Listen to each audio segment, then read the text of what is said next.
Primeiramente, eu quero saudar os nossos amigos, irmãos e irmãs do Portal Escola Dominical com a gloriosa paz do Senhor.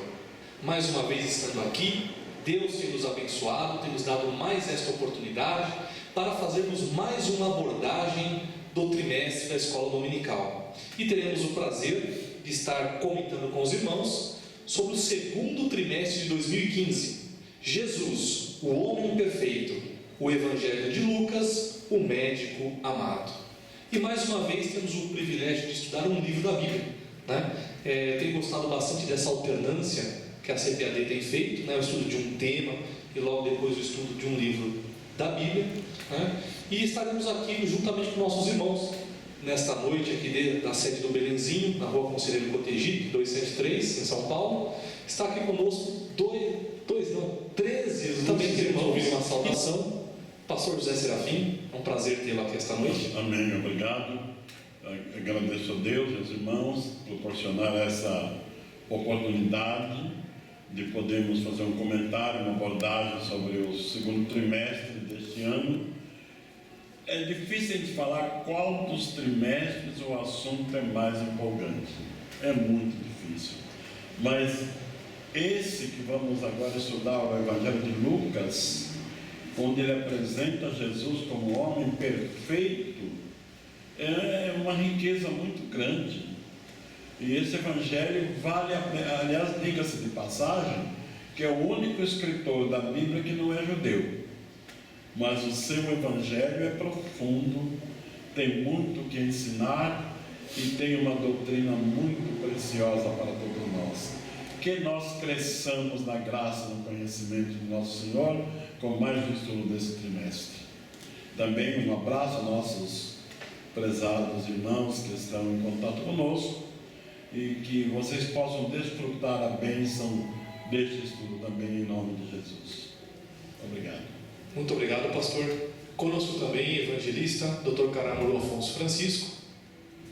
Eu queria cumprimentar os nossos amigos do Portal Escola Dominical, dizer que é uma alegria estarmos fazendo a abordagem de mais um trimestre letivo da Escola Bíblica Dominical, esse trimestre bíblico, onde estaremos estudando o Evangelho mais minucioso de todos, o Evangelho do médico amado. Muito obrigado, evangelista. Também conosco o pastor Alexandre. Um prazer, o pastor Alexandre tem corrido bastante aí com a vida secular, né? Correu para estar aqui hoje também. Nós estamos muito alegres com a sua presença. Eu quero saudar os irmãos com a paz do Senhor, né? Pastor Caramuru, pastor Serafim, nosso irmão Humberto, que é o presidente, os irmãos internautas. E para mim também é uma grande satisfação estar aqui com os irmãos para podermos analisar, né, este livro do Novo Testamento, como disse o Dr. Caramuru, o mais minucioso, rico em detalhes, como um verdadeiro historiador, né? O Dr. Lucas, o médico amado, ele trouxe detalhes ricos, principalmente da infância de Jesus, né? É o único evangelho que fala da infância de Jesus. Então vai ser um trimestre muito rico e cremos que vamos aprender muito no decorrer do trimestre. E aproveitando que o irmão esquentou o microfone, né? Não larga o microfone não, que eu já tenho aí uma pergunta para o irmão, né? Eu gostaria de perguntar para o pastor Alexandre, né? O tema fala sobre o Evangelho de Lucas, mas o que é Evangelho? Evangelho, né? Nós sabemos que o Novo Testamento ele foi escrito na língua grega, né? Que era a língua que era mais usada na época do nosso Senhor e Salvador Jesus Cristo, era a língua universal. E essa palavra Evangelho, ela é uma transliteração de uma palavra grega, Evangelium, que significa boas novas, boas notícias, né? E é interessante notar que no Novo Testamento ela aparece por 77 vezes. No Novo Testamento essa palavra Evangelho ela aparece 77 vezes. No livro de Mateus ela aparece 4 vezes, Mateus 4, 23, 9, 35. Em Marcos ela aparece 8 vezes, né? Em Lucas é interessante notar que ela não aparece verbalmente, mas ela aparece nominal, né? Nominalmente, não como Evangelho. Nós podemos ver que quando o anjo Gabriel vai dar a notícia para Maria, ele fala que ele vem trazer boas novas, né? E isso é Evangelho, né? É a palavra Evangelho. E no Evangelho de João, nenhuma vez né, aparece a palavra evangelho, né? Então seria isso: evangelho é boas novas da salvação, a pregação dessas boas novas, as boas novas do reino de Deus, a declaração das boas novas, as boas novas de Cristo, né? Irmão Caramuru. Só lembrando que essa palavra não foi criada pelos cristãos. Na verdade, já no Império Romano se chamava de evangelho as notícias que eram dadas pelo imperador, as boas notícias que eram levadas para o povo a respeito de atos do imperador romano. Isso começou com Augusto, que era o imperador quando Jesus nasceu, que foi o primeiro imperador romano. Então se criou esse costume de pessoas levarem as notícias, normalmente das grandes vitórias do imperador, inclusive misturado com algumas realizações de supostos milagres, supostas maravilhas, porque o imperador, o primeiro imperador romano, ele recebeu o nome de Augusto, que quer dizer divino. Então o evangelho era essa notícia que o imperador dava, e boa notícia, e que normalmente procurava confirmar a divindade desse. É por isso que Jesus chama a sua mensagem de evangelho. É o rei que vem anunciar que havia boas novas, boas notícias, inclusive realizando sinais e maravilhas. E como temos precisado de boas novas, né, irmãos? Nós vemos aqui um momento do país em que todos acharam que tudo estava bom, né?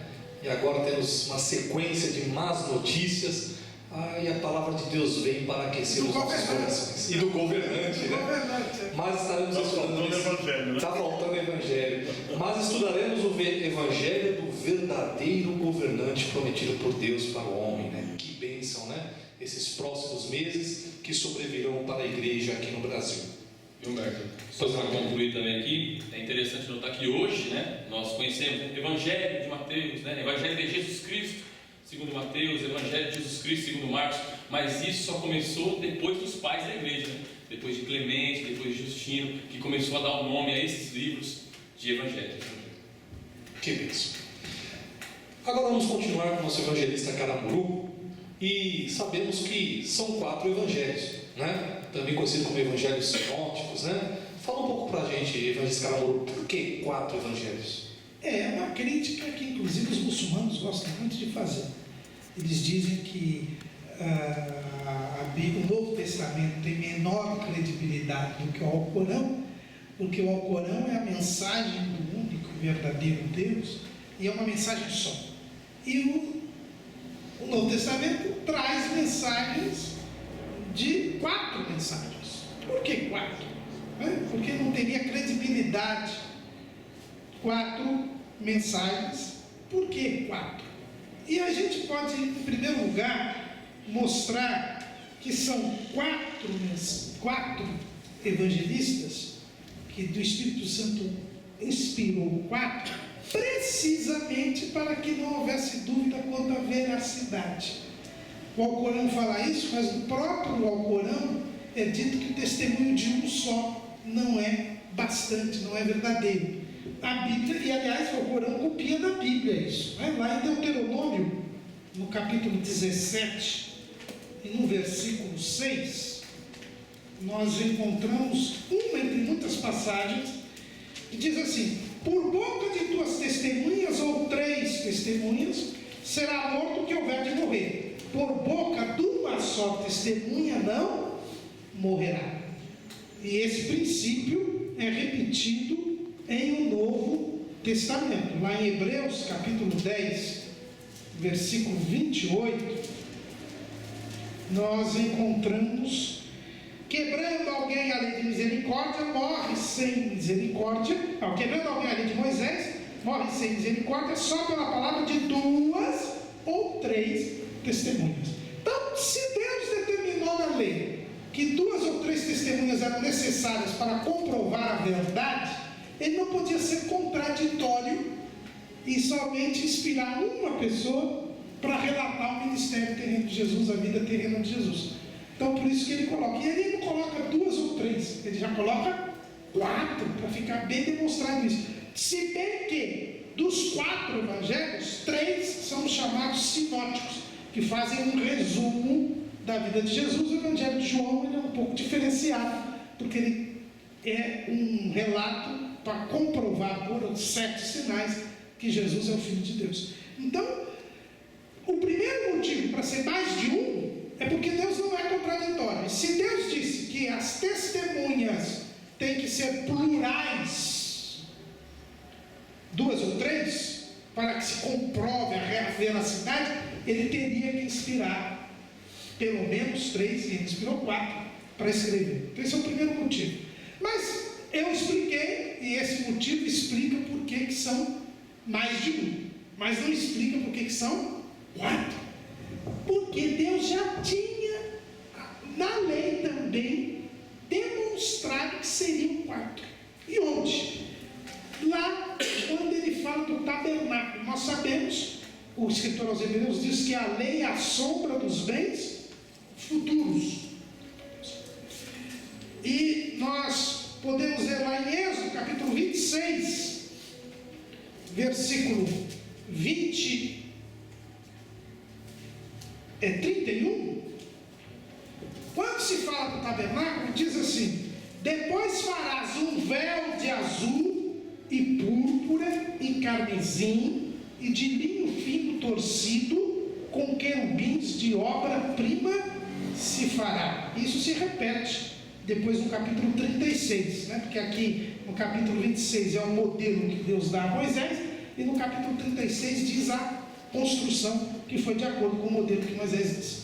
Do que nós vemos aqui? Na entrada do tabernáculo, nós tínhamos um véu com panos, 4 panos diferentes. Isso tipifica o quê? O tabernáculo fala de Jesus. A entrada a Jesus se dá por onde? Pelo Evangelho. Pelo Evangelho. Jesus diz: pregai o Evangelho. Paulo diz: o Evangelho é o poder de Deus para a salvação de todo aquele que crê. Então, por que eram 4 cores no pano, no véu? Porque eram 4 os evangelhos. Vocês podem ver bem que um véu é de azul, e azul fala do céu. Então, é o Evangelho de João, que mostra Jesus como o Filho de Deus, o Verbo eterno. Púrpura. Púrpura é uma cor real. Até hoje, nas cerimônias de coroação, os reis vêm vestidos de púrpura. Mostra a realeza de Jesus. E qual é o evangelho que mostra a realeza de Jesus? É o evangelho segundo Mateus, que mostra que ele é o rei dos judeus. Depois nós temos o carmesim. Carmesim é o vermelho, é a cor do sangue, cor do sofrimento. É o evangelho segundo Marcos, que mostra Jesus como servo, né? O servo sofredor que havia sido profetizado em Isaías. E por fim, o linho fino torcido. O que é o linho? O linho, a cor do linho é branco. E o que significa o linho? E eu aqui até tremo, porque eu estou do lado do pastor José Serafim. O livro do Apocalipse nos fala que o linho fala da justiça dos santos, que é o evangelho que nós vamos estudar, o evangelho segundo Lucas, que mostra o homem perfeito, o homem justo, que é Jesus. Então, cada um destes panos, dessas cores do véu, falam dos 4 evangelhos. Ou seja, o evangelho seria apresentado de 4 perfis diferentes. E como se fosse pouco o livro do Êxodo, nós podemos ir também ao livro de Ezequiel. O livro de Ezequiel, ele nos traz 2 visões dos querubins. E os irmãos sabem que os querubins são aqueles seres celestiais que ficam no trono de Deus, perante o trono de Deus. E essas 2 visões dos querubins, no capítulo 1 e no capítulo 10, os querubins são apresentados com 4 rostos. 4 rostos. É o que a gente vê lá no capítulo 1 de Ezequiel, no versículo 10. E a semelhança dos seus rostos era como o rosto de homem, e a mão direita todos os 4 tinham o rosto de leão, e a mão esquerda todos os 4 tinham o rosto de boi, e também rosto de águia todos os 4. Ou seja, Diante da glória de Deus, você tem 4 perfis. Os querubins que ficam diante do trono de Deus, eles têm 4 perfis. Eles assistem diante do trono de Deus. Jesus deixou a sua glória e veio para se fazer homem e morrer por nós. Mas havia 4 perfis, 4 rostos, 4 prismas daquele que ficava junto ao Pai no trono e que era adorado. Esses 4 prismas: rosto de homem, Evangelho segundo Lucas, que mostra Jesus como o homem perfeito, que aliás é o título do nosso trimestre. Segundo, rosto de leão. Leão é o rei dos animais, Evangelho segundo Mateus, o rei que apresenta Jesus como rei. O rosto de boi. O boi é o animal que mais trabalha para o homem, é o servo, o Evangelho segundo Marcos, que apresenta Jesus como servo. E por fim, o rosto de águia. A águia é a ave, a rainha das aves, é aquela que voa mais alto, é aquela que está mais perto do céu. O Evangelho segundo João, que apresenta Jesus como Filho de Deus. Então, tinha que ser mais de um, porque tinha que comprovar a sua veracidade. E tinham que ser 4, porque diante da glória de Deus há 4 perfis, representados pelos rostos dos querubins. E porque o véu do tabernáculo, que fala de Jesus, que fala da entrada em Jesus, que é o Evangelho, tinha 4 panos, 4 cores no pano do véu. Então, por isso que os evangelhos têm de ser 4. Pastor José Serafim, Ok. o evangelista Caramuru falou sobre Jesus, o homem perfeito. Eu queria perguntar justamente para o senhor, por que o evangelho de Lucas apresenta Jesus como homem perfeito? Ok, meu irmão. Eu quero parabenizar o pastor Caramuru, ele foi muito feliz na exposição dele, bastante feliz, e eu só queria fazer uma emenda. São 4 evangelistas, mas não são 4 evangelhos. O evangelho é um só, visto de 4 ângulos diferentes. O irmão fez uma exposição 100% bíblica, buscando lá no Velho Testamento, e ainda deixou para mim uma oportunidade de falar lá do Apocalipse, né, que vem se confirmando Ezequiel. A pergunta é por que o evangelho de Lucas apresenta Jesus como o homem perfeito? Lucas, como já disse o pastor Alexandre, ele escreveu o seu evangelho para um grego, seu amigo Teófilo, amigo de Deus, né? Foi a ele dirigido o seu evangelho.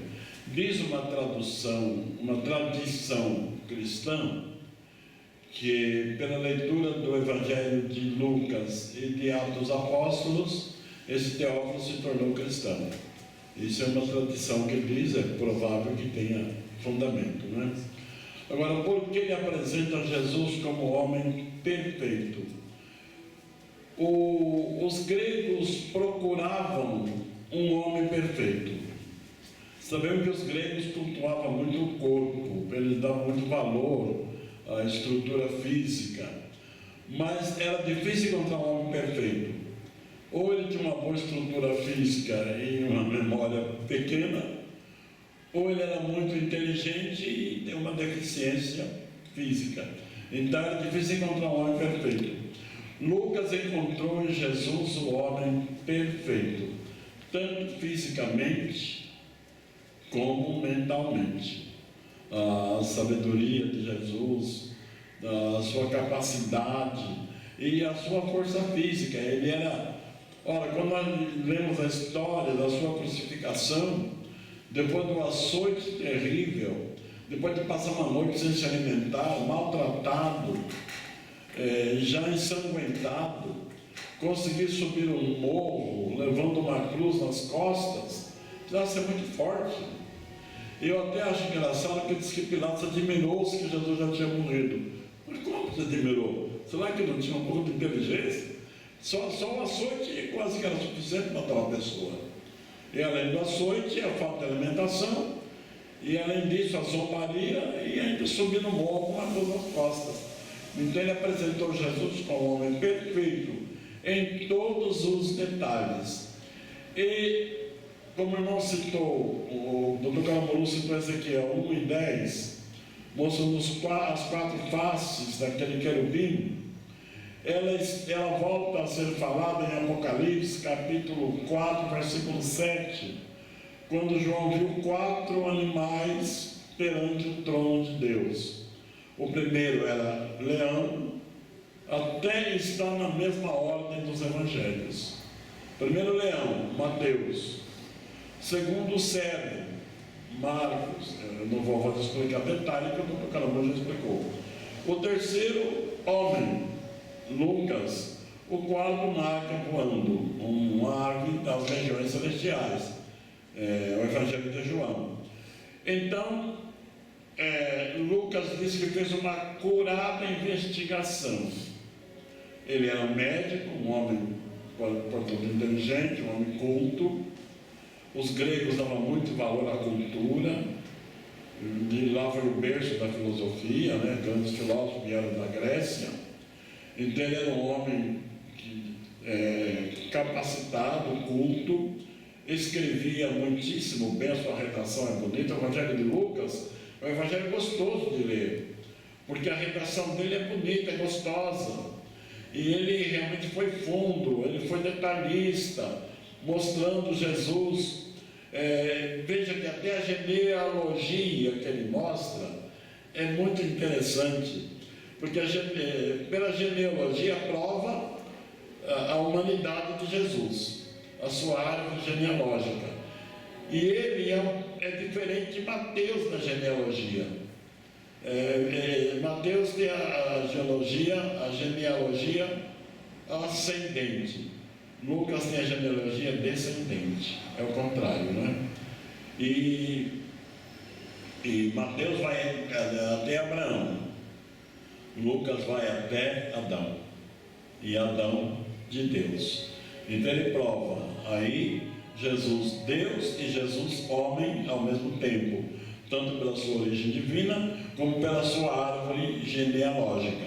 Então era homem 100% homem e Deus 100% Deus, homem perfeito e Deus na sua plenitude. É um milagre que só ele pode fazer, mas é um grande, maravilhoso milagre. Jesus se apresentando dessa forma.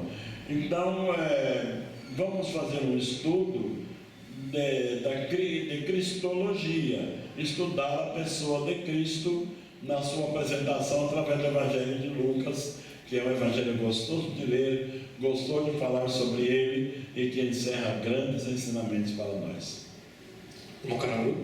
É exatamente isso que o pastor José Serafim agora, lembrando que é o único que fala da concepção de Jesus. Exato. Mateus ele fala assim, só citando a profecia por alto, mas ele faz questão de mostrar como é que estaria a concepção, né? Mostrando, enfatiza muito a mãe de Jesus, para mostrar exatamente que ele era nascido de mulher, como Paulo havia dito lá na Epístola aos Gálatas. Aliás, a gente sempre vê no Evangelho de Lucas evocados ensinos de Paulo, porque Lucas era um discípulo de Paulo, né? Também ele faz questão, é o único que diz que lá na agonia do Getsemane ele suou sangue, era coisa de médico mesmo, para mostrar bem a humanidade de Jesus. E é o que usa mais vezes a expressão filho do homem. A expressão filho do homem é usada 26 vezes no Evangelho segundo Lucas. Então é bem reafirmada aí a sua humanidade. É o Evangelho o único que fala também que quiseram precipitar Jesus lá em Nazaré, a cidade que ele foi criado. É o único que fala de Jesus indo ao templo com 12 anos para assumir a sua responsabilidade de judeu perante a lei. É o único que fala da apresentação de Jesus no templo, né? Que fala da circuncisão. Ele faz questão, aqui, Lucas ele mostra bem na pesquisa dele aquilo que Paulo diz em Gálatas 4:4. E vindo a plenitude dos tempos, veio Jesus nascido sob a lei, nascido de mulher. Quer dizer, ele reafirma bem a humanidade, e como médico que era, ninguém mais. Outra coisa que me veio aqui também, é o único evangelista que diz que Jesus impunha as mãos sobre os enfermos. Todos eles falam que ele curava, mas é o único que diz que ele impunha as mãos, que tocava os 2 mortos que ele ressuscitou, que é mencionado em Lucas. Então a gente vê bem a humanidade, e é o que mais vezes mostra Jesus dizendo, e movido de íntima compaixão. Quer dizer, era um homem que tinha sentimentos também. Os irmãos citaram a humanidade e a deidade de Jesus, não é? E é um assunto que gera muita dúvida em meio dos crentes ainda em nossos dias. Não só dos novos convertidos, mas dos antigos convertidos, né? Eu achei interessante que eu estava dando uma olhada aqui nas lições, e as lições vão falar muito disso, né?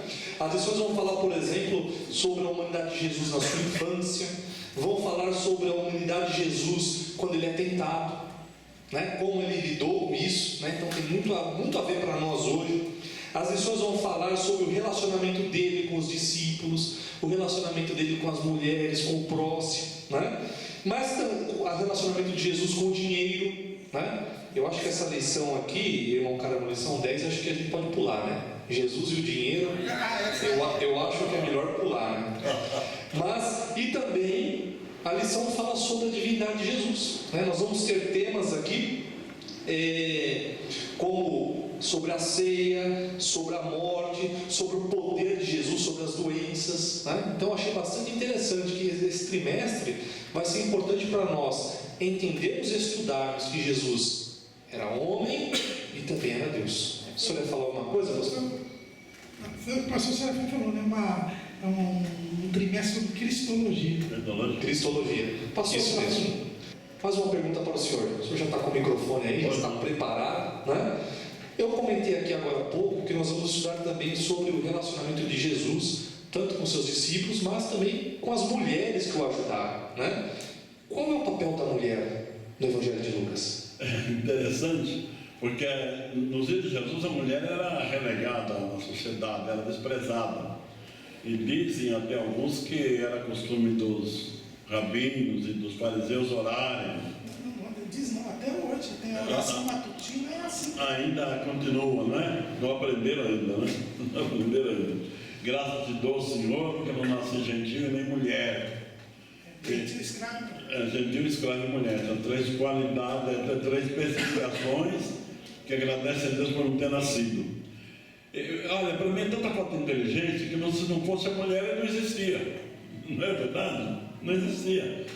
E a mulher era relegada, tanto que o homem tinha direito, parece que ainda em alguns lugares, ainda não sei se na Judéia ainda é assim, o homem tem direito de ter mais de uma mulher, um direito pela lei do seu país. Isso é uma humilhação para a mulher, ter que dividir com outra, ter uma rival dentro de casa.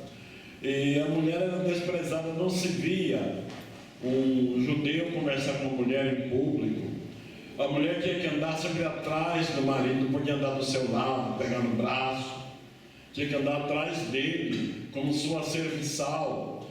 E foi isso que chocou Jesus chocou os inimigos de Jesus. Era uma acusação, porque ele conversava com mulheres, ele dava atenção às mulheres. E no capítulo 8 de Lucas, ele dá uma relação de mulheres nobres, mulheres importantes da sociedade, que acompanhavam, eram seguidoras de Jesus e o servia com seus bens.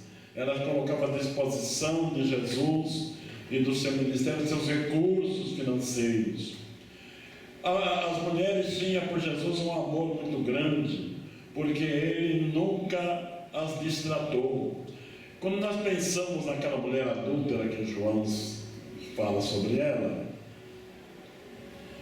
ora, se qualquer um outro dizia, leva a noite imensa adúltera, não é?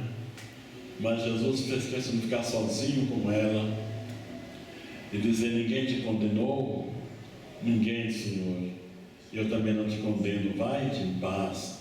Ora, era para as mulheres ficar tendo um amor por um homem tão meigo, não é? A a pecadora que ungiu Jesus, que invadiu a casa de Simão leproso e ungiu os pés do Senhor. E até eu falei, se ele fosse profeta, sabia que tipo de mulher é essa? E ele fez aquela pergunta, né, tão clássica: Simão, eu tenho uma pergunta para te fazer. Fala, mestre. Um homem tinha 2 devedores, um devia 50 dinheiros e outro 500 dinheiros. Não tendo com que pagar, ele perdoou a ambos. Qual ama mais? A senhora, aquele que mais foi perdoado, ama mais. Parabéns, respondeu com inteligência. Aquele que mais perdoou, mais ama. Por isso eu te digo que os seus muitos pecados estão perdoados. Olha, que amor ele demonstrava, não é? Ou talvez ele chotasse a mulher, mas ele a recebeu com carinho. No capítulo 7 de Lucas, quando Jesus entrava com uma comitiva em Naim, ele encontrou uma outra comitiva. Era um enterro que iam sepultar o filho de uma viúva. E a Bíblia diz, Lucas diz que o choro daquela mãe comoveu Jesus.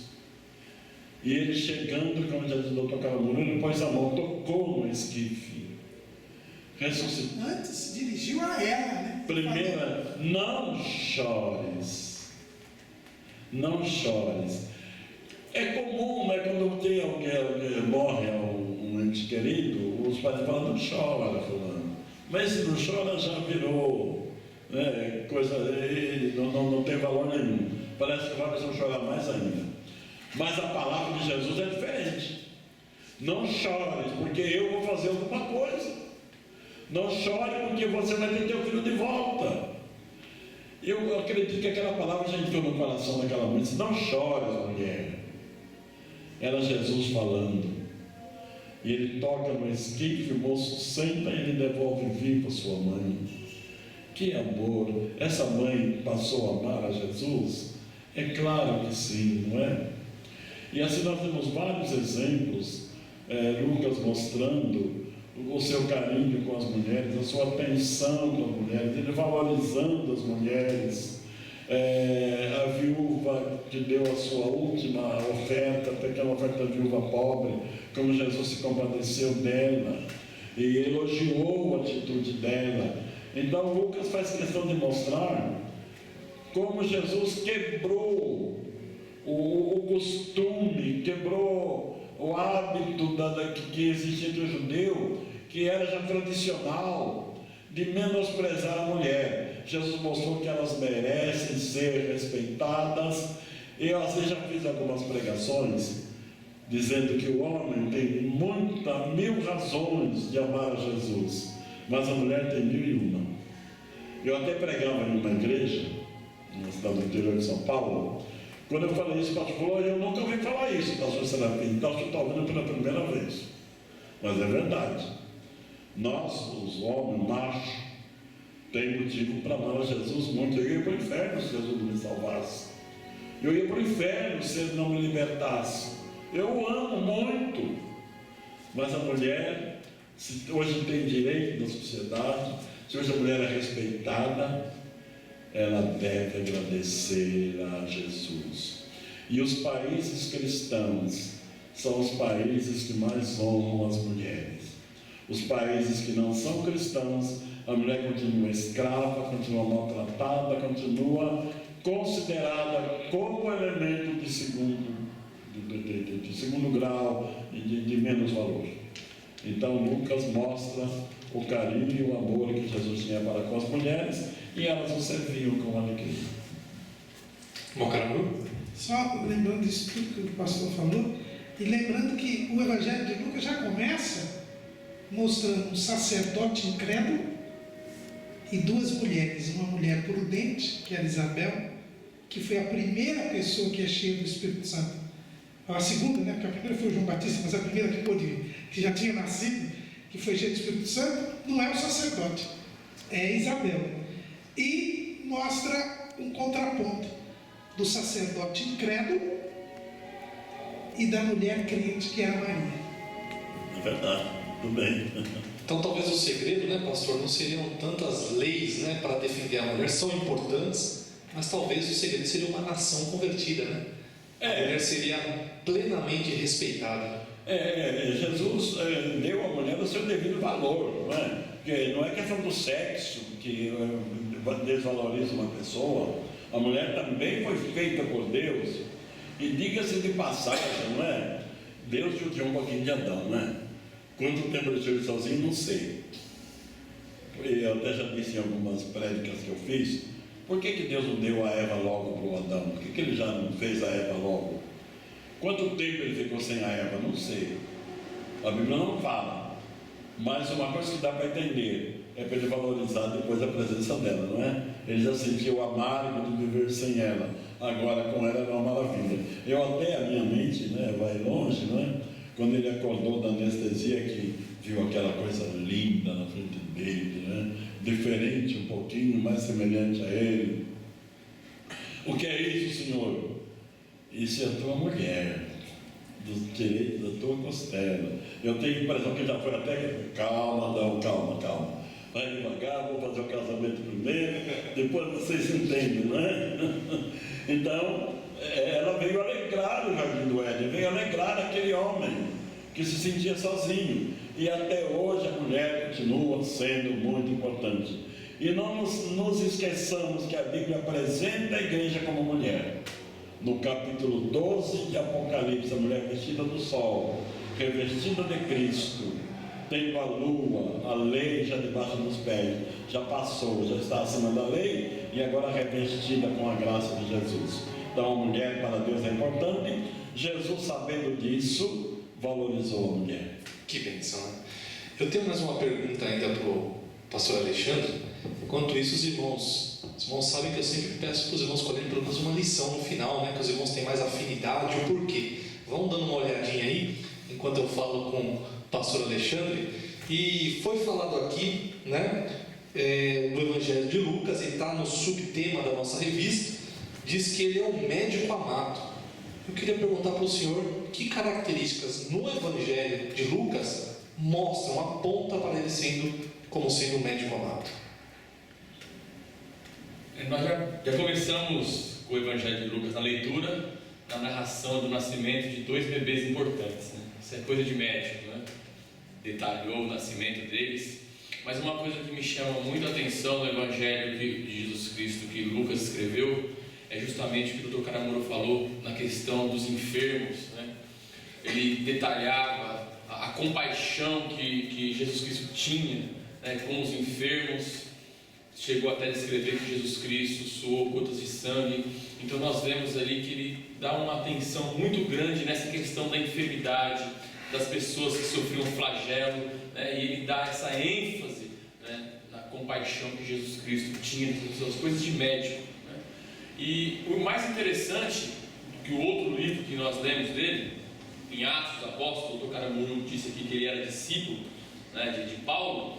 A partir do capítulo 16, no versículo 10 de Atos dos Apóstolos, Lucas ele deixa de usar a terceira pessoa do plural e passa a usar a primeira pessoa do plural, né? Ele começa a falar em nós fomos, né, mostrando que ele estava junto com Paulo, né? E Paulo dá um testemunho, né, de Lucas, né? Na carta que ele escreve, uma das cartas da prisão, né, a carta de Colossenses, no capítulo 4, no versículo 14. É justamente aí que surge esse título de Lucas, né? Vamos ler aqui Colossenses, capítulo 4, versículo 14. Que Paulo, né, que conviveu algum tempo com Lucas, ele diz aqui, ó: saúdo-vos, Lucas, o médico amado, né? Então nós vemos que Paulo afirma que Lucas era médico, e nós vemos nas características do Evangelho que ele escreveu, né, essa questão dele ser médico, principalmente nesse detalhe. O Dr. Caramuro falou que esse detalhe é muito importante, só ele detalhou isso. Eu agora não me recordo o nome desse fenômeno, mas é um fenômeno que a pessoa sofre, é uma tensão muito grande, né, que os vasos estouram, né, os vasos da pele estouram e ele passa a suar gotas de sangue. Então, para detalhar isso no seu escrito, né, só sendo médico mesmo. Eu estava lendo Fritz Heinecker, que tem o comentário Esperança de Lucas, e ele diz assim: São esses detalhes, né? Como disse o nome. Ele faz questão, por exemplo, lá em Lucas 14:2, de dizer que havia a cura de um hidrópico. A gente até tem que ver que doença é essa, né? Mas é o único que relata-se aquilo. Ele faz questão de dizer que a filha de Jairo estava moribunda, quer dizer, estava à morte. É um detalhe que ele coloca. O homem das mãos mirradas, os evangelistas dizem assim, uma das mãos, ele faz questão de dizer que é a mão direita, né? E ele coloca Jesus como médico. É isso que o Lineker diz. Ele trata Jesus, põe Jesus como um médico. Então, se a gente for ver, Jesus é um médico, quer dizer, aquele que faz o atendimento pessoal, que toca, que vê, que sabe qual é a doença, né? Em Nazaré, Lucas é o único que diz que Jesus disse: vocês dizem para mim, médico, cura a ti mesmo. Então ele se coloca na posição de médico, né? Em Lucas 5:31 também Jesus volta a dizer, né, os sãos não precisam de médico, mas são os doentes que precisam de médico. Então eu achei interessante que o Lineker diz assim, que não só ele dá esses detalhes médicos, como ele mostra Jesus como um médico. E isso é importante, porque ele está escrevendo para os gregos. Então ele vai mostrar que se trata de um homem culto. O médico, já naquele tempo, era uma das profissões mais destacadas, porque exigia um amplo conhecimento, né? Então é bem isso que Lucas mostra. E só lembrando aqui na questão das mulheres, que isso é inclusive uma novidade incrível para os gregos, porque em Israel as mulheres eram maltratadas, como disse o pastor, mas Israel era um lugar que elas eram melhor tratadas na antiguidade. Na Grécia a mulher era muito menos, tinha um status muito inferior ao que tinha em Israel. E se alguém tem alguma dúvida, é só ver uma música que foi feita pelo Chico Buarque de Holanda, Mulheres de Atenas, onde ele retrata qual era o papel da mulher na sociedade grega. Eles questionavam se elas tinham até alma, né? Pois é, Aristóteles dizia que elas não tinham alma. Aristóteles, hein? Irmãos, quantos assuntos, né? Não dá vontade de parar. Mas o tempo vai passando, né? Eu vou até fazer mais. Claro, pastor. Por favor. Outro detalhe das mulheres que o Lucas destaca é na ressurreição de Jesus. Não é? Coisa muito importante, porque elas permaneceram ao pé da cruz, né? Tiveram força para ver o seu mestre amado passar por todo o sofrimento e permaneceram ao pé da cruz, a ponto de Jesus lá do alto da cruz ver Maria, sua mãe, e João, o discípulo amado, e elas fizeram questão de acompanhar até o sepulcro para ver onde ele ia ser posto, porque elas tinham a intenção de vir ungir o seu corpo no dia seguinte. Para os homens ficou feio, porque eles correram e se esconderam, né? E ainda diz mais que com medo de judeu, ficaram com medo, se trancaram no cenáculo. Mas elas guardaram o sábado conforme o mandamento, e no domingo de madrugada estava ainda escuro, e elas foram ao sepulcro. Que narrativa bonita! Elas iam preocupar a quem ia tirar a pedra era pesada, e não tinha nenhum homem lá para ajudar a tirar a pedra. Mas quando não tem homem, Deus já tinha feito, né, o trabalho, né? E encontraram o Jesus ressuscitado. E Jesus mandou que elas fossem dizer ao discípulo que ele havia ressuscitado. Ora, se Jesus fosse machista, ele dizia: olha, vocês fiquem quietinhos, vocês são mulheres, já fez demais, vão para casa e fiquem caladinhos que eu vou lá no cenáculo conversar com eles. Mas vocês vão e anunciem e diga que eu ressuscitei. Essa é a notícia mais alvissareira que o mundo já pôde ouvir. Jesus ressuscitou. E a primeira mensageira dessa notícia foi uma mulher. Foi a mulher que deu a notícia: Jesus ressuscitou. Eu até penso, aí é o meu pensamento, não é? chegaram no cenário, estava fechado o cenário, batendo na porta, abre, abre. E o judeu, os discípulos com medo, será que são os nossos inimigos que vêm nos prender? Disse, não, sou eu, Maria, pode abrir. Ah, Maria deve estar perseguida. O que foi, Maria? Jesus ressuscitou. Eu vi, eu conversei com ele, ele mandou avisar que está ressuscitado. Então veja o valor que a mulher tem. E hoje é uma discussão se a mulher pode ser pastora, se a mulher pode ser apóstola, bispa, etc. Não há na Bíblia nenhum lugar de mulher pastora, apóstola ou bispa, não há na Bíblia. Mas para pregar a palavra de Deus e falar que Jesus ressuscitou, não precisa ser pastor. Qualquer crente pode dar essa mensagem, porque ela sempre é bem-vinda e é uma mensagem de consolação e de alegria. Lembrando que o Lucas ainda disse que elas falaram e os discípulos de Emaús não creram. Ainda falaram, realmente eles foram lá, não tem ninguém no sepulcro, mas a gente não acredita. É verdade. Aproveitar que está falando das mulheres, né? E é importante falar isso também. Maria Madalena foi a mulher que Jesus Cristo expulsou 7 espíritos. Em nenhum lugar está escrito que ela era prostituta. Então quem prega e fala que Maria Madalena era prostituta, em nenhum lugar está escrito. Fala-se dela que Jesus Cristo expulsou 7 espíritos. Esse é o adjetivo de Maria Madalena. Bom, irmãos, Dito por Lucas. Eu tinha falado para os irmãos para a gente aí destacar uma lição, né? Que mas nós temos afinidade ou que achemos que as suas características têm um valor até particular para os nossos dias, né? Eu estava lendo assim das 3 lições que são lições ótimas, né? Mas eu confesso que teve uma lição aqui que não que seja mais importante, né? Mas que eu acho que é um tema que precisa ser falado em nossos dias. Não tem problema ver repetir, viu, irmão? Se alguém repetir uma lição do outro, não tem problema. Mas a lição de número 4, que o tema é a tentação de Jesus. E é interessante que nessa passagem Jesus ele foi tentado, né? Ali nas necessidades físicas. Jesus foi tentado até, não digo nem tanto necessidades, mas o que pode ser no homem os desejos da carne, né? Que é aí pelas conquistas, né? E também foi tentado, né, na parte espiritual, né? Então ali Satanás tentou ali de qualquer forma tirar ali a comunhão de Jesus com Deus, né? Com ele sendo homem, né? E é o que nós vemos nos nossos dias, né? Nós vemos o cristão também ser tentado aí na sua parte física, na sua parte espiritual, nos seus anseios da carne. Acho que é um assunto bastante importante nós estamos trazendo para a igreja nos dias de hoje, porque alguns acreditam até que Satanás não existe, né? Quanto mais ser tentado, né? Então, ao meu ver, é uma lição assim que me chama bastante atenção. Pastor Serafim, quer falar?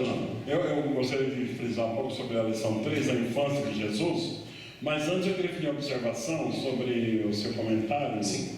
O irmão, que por sinal foi excelente. O irmão disse que Jesus foi tentado em 4 situações diferentes, não é? 3 situações diferentes. Ele foi tentado na sua necessidade física, fome, se tem fome, é o filho de Deus, não precisa sofrer. Para que sofrer? Você tem o poder na mão? Que tolice é essa? Mano, você vai virar pão e come, está resolvido o problema. Parece fácil. O segundo, quando o diabo lhe mostra as glórias do mundo e a riqueza do mundo, diz: tudo isso te darei se prostrado me adorares. Não me parece a mim que ele tentou apenas no ego ou na vaidade de Jesus querer, porque ele já sabe que tudo é dele. Do Senhor é a terra e a sua plenitude, o mundo que nele habita. Jesus já sabe disso. A maior tentação para Jesus nesse caso foi livrar o mundo do sofrimento que ele passa, livrar o mundo das angústias que ele passa sobre o reino tirano de Satanás. Parece que ela foi a tentação mais forte, mas ele sabia que para tudo tem um tempo determinado, e no tempo certo vai acontecer. E na terceira, não é, fazendo aquele espetáculo, saltando do pináculo, né? Isso parece mais espetáculo. Deus não faz milagre para fazer espetáculo. Ele faz milagre para a salvação do pecador e para a glória do seu nome. Ele tinha uma outra forma de mostrar a sua divindade sem precisar pular no templo. Mas, eu creio que o irmão comentou bastante bem, eu só achei que eu deveria Importante, claro. fazer essas observações. E uma coisa muito discutida é a infância de Jesus. Alguns falam que ele foi na Índia estudar, né? Uma porção de bobagem, uma porção de tolice. Né? Será que ele brincou de carrinho, né? Olha, eu acredito que seria uma criança normal. Tem até alguns evangelhos. Carrinho de boi, né? Porque naquele tempo você tinha carrinho de Carrinho de boi. boi, não tinha aviãozinho ainda, né? Mas existe até alguma literatura apócrifa, não sei se é o Evangelho de Tomé que fala isso, um Evangelho apócrifo, que diz que ele brigou com os meninos lá fazendo passarinho de barro, né? E houve lá uma briga com os meninos e ele pôs a mão nos passarinhos e fez todos voarem. Isso não é verdade, né? Jesus era uma criança como as outras crianças, brincava, tivesse bola ele até batia a bola, isso na época não devia existir ainda, não é? Era uma criança normal, ele só não era uma criança rebelde, ele só não era uma criança desobediente, uma criança problemática. Pelo contrário, parece que ele foi para Nazaré, vivendo com seus pais e era sujeito em tudo. Que filho exemplar! Que lição rica para ensinar para nossas crianças hoje.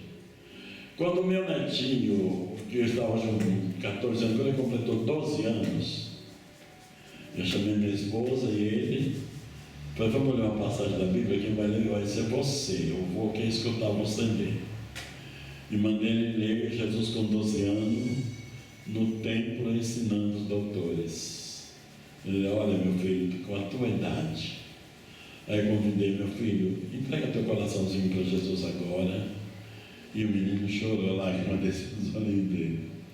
Aí fizemos uma oração, e agora entrega na mão do Senhor, né? Eu sou apenas o avô, não sou o pai. Porque se dependesse de mim, ele estaria aqui conosco, não é? Mas eu não tenho essa autoridade, mas pelo menos o que eu pude fazer eu fiz. E nós temos aqui uma riqueza de ensinamentos para nossas crianças, para nossos adolescentes, na infância deste menino tão querido chamado Jesus. Que filho que dava alegria para os pais. Que menino que devia... irmãos, desculpe se eu falo muito, viu? Quando ele ficou entre os doutores e os pais achando que estavam no meio dos parentes, Maria ficou 3 dias sem Jesus. Que desespero! Não fique nem um dia sem ele, porque sem Jesus dá prejuízo. E quando ela percebeu que estava sem ele, ela voltou para o lugar onde eu havia perdido. Eu deixei ele no templo. Jesus disse, se alguém dos ouvintes perdeu Jesus, lembra onde você perdeu, volte, ele está lá de braços abertos te esperando.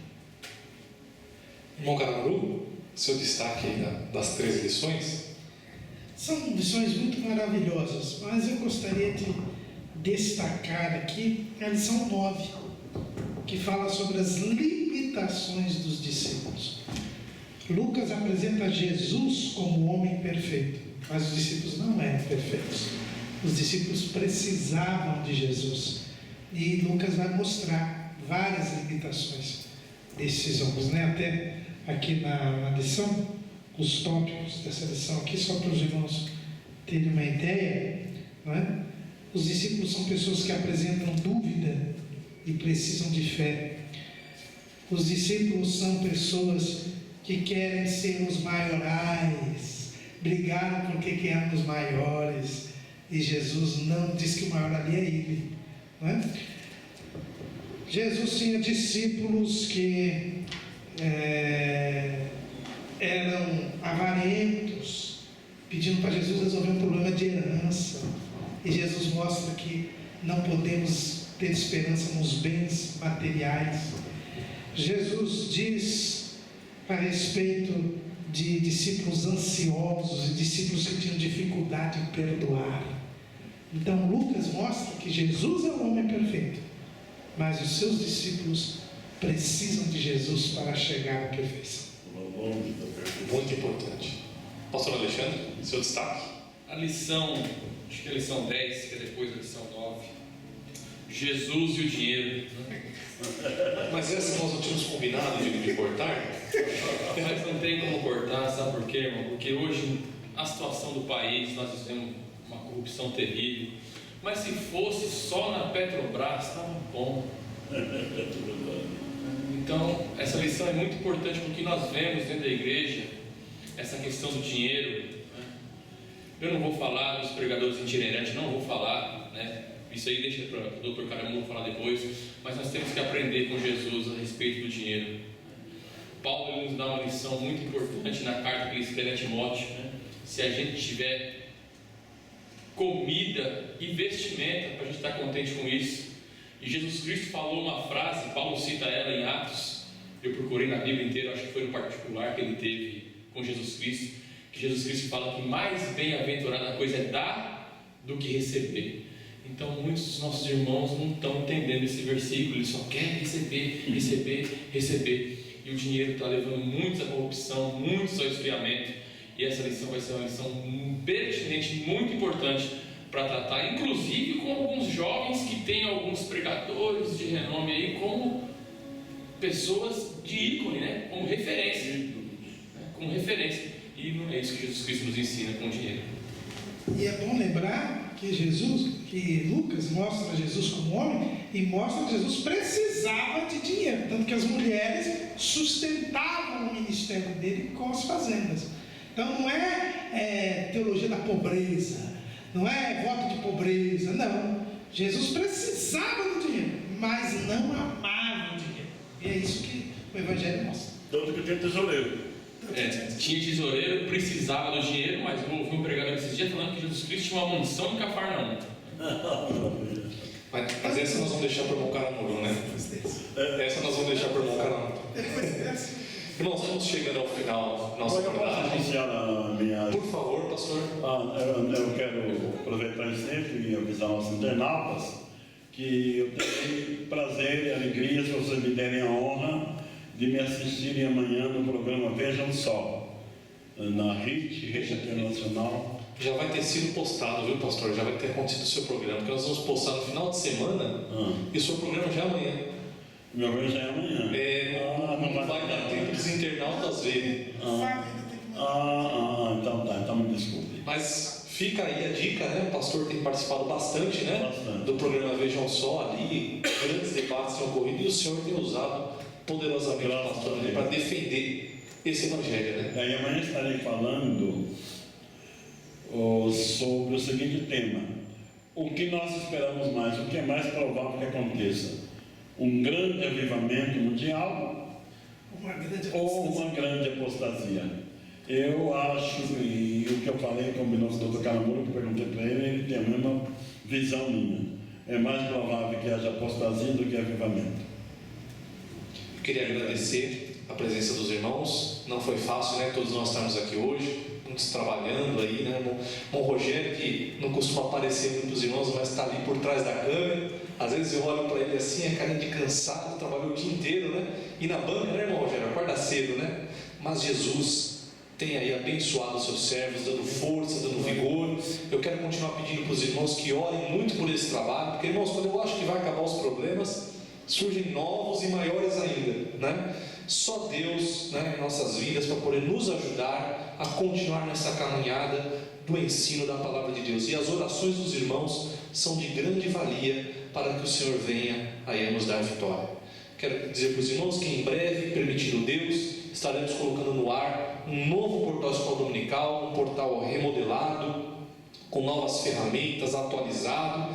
Pedir que os irmãos orem também ali pelos programadores que estão sendo responsáveis por construir esse novo site e que também o portal Escola Dominical continue com esse compromisso, não de levantar dinheiro, não de levantar riqueza, né? Mas sim de levantar tesouros no céu e não nessa terra. Amém. Irmãos, tenham um trimestre abençoado e que Deus venha abençoar o ministério de cada um de vocês. Agradeço a presença de todos e fiquem na paz do Senhor.